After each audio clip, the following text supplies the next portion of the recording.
Hello, everybody. This is the Florida Sports Report, and this report is on the Jacksonville Jaguars via Ryan Wilson of CBSSports.com.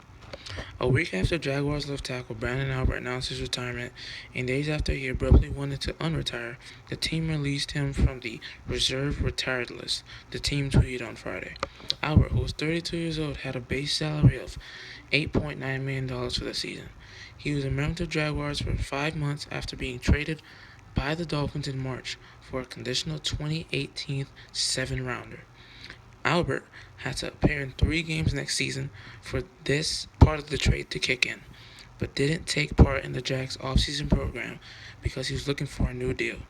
But Jacksonville drafted Cam Robinson with its second-round pick, and Albert was expected to battle the rookie for playing time in 2017.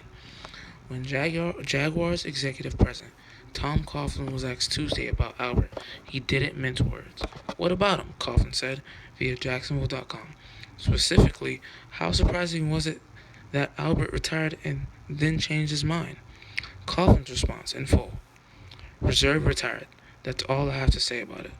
There's nothing really to say about it. Reserve retired." And now Albert, a first-round pick of the Chiefs in 2008 and a two-time Pro Bowler, seems to be out of a job altogether. Meanwhile, the Jaguars also signed fifth-year running back Jonathan Grimes and waived injured running back Tyler Gaffney. Now, Brandon Albert's in an interesting spot here because he retired and then unretired, I think, less than a week later, it says here. I can't comprehend why he would possibly want to retire in the first place. I mean, NFL's a tough league. Injuries happen. It could really tax a person's body. It can be stressful, but he obviously wanted to play football. If he wanted a new contract, he obviously, sure, he wanted to secure his future, probably by getting more guaranteed money, but he obviously wanted to play more football because he felt like he was capable of playing more football and making more money in this league. And then he just retires and abruptly decides that he wants to get back into the league. First, when I saw this, Brandon Albert was a leader in the Miami Dolphins locker room. And I really want to avoid criticizing him or going after him without getting his side of the story. When I first saw this, what came to my mind, even though I just couldn't help it, the first thing that came to my mind is just like attention seeking, in my opinion. But I really didn't know Brandon Albert to be that type of guy. He was a leader in the locker room. He was a great mentor for Laremy Tunsil. I mean, the guy was even willing to play guard for us just so Laremy Tunsil can be in his right position of left tackle. The guy would just do anything to help this football team, on and off the field, and I would always thank him for that. But I don't know if it's over. He could possibly still come back to the Dolphins. He's a free agent now, and it would basically cost the Dolphins nothing. It would basically cost the Dolphins nothing, pretty much.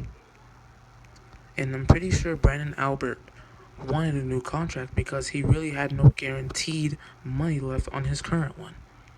With a base salary of $8.9 million, it's probably not the case that contract's guaranteed. And Brandon Albert, knowing that he's 32 years old, on the decline, I think he figured out that, hey, maybe I won't be able to achieve the goals I need to achieve in order to make as much money as I can. So I want a guaranteed contract. And I think that's what he was pursuing. And once he saw that he was not going to achieve that, I guess he decided, I'm not going to risk my body anymore. I'm not going to go out on that field if I don't have a guarantee that I'm going to get paid this season. So that's why he retired, but he changed his mind. He had a change of heart, and now he's a free agent after being released by the Jacksonville Jaguars.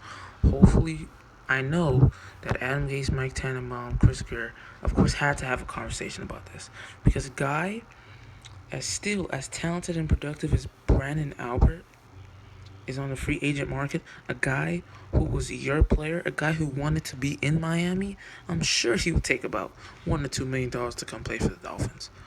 It'll probably take slightly more than the veteran minimum to get him, but we can definitely get him. I honestly think his preferred destination would be the Miami Dolphins.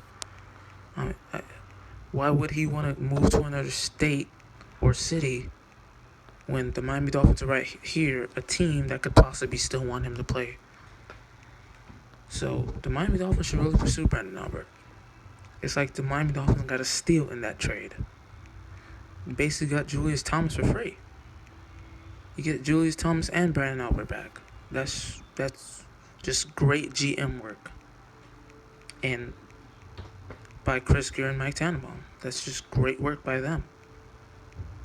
Part of it is luck, of course, but hey, sometimes you need luck on your side. Losing Raekwon McMillan and Ryan Tannehill, bringing in Brandon Albert, balancing out the losses we've suffered a little bit. Even though Brandon Albert is on a decline, he's still a solid player, and we could definitely use him here in Miami. Thank you for everyone who listened. I hope you agree with me that Brandon Albert should come back to the Miami Dolphins. Fins up. This is the Florida Sports Report, and I am out.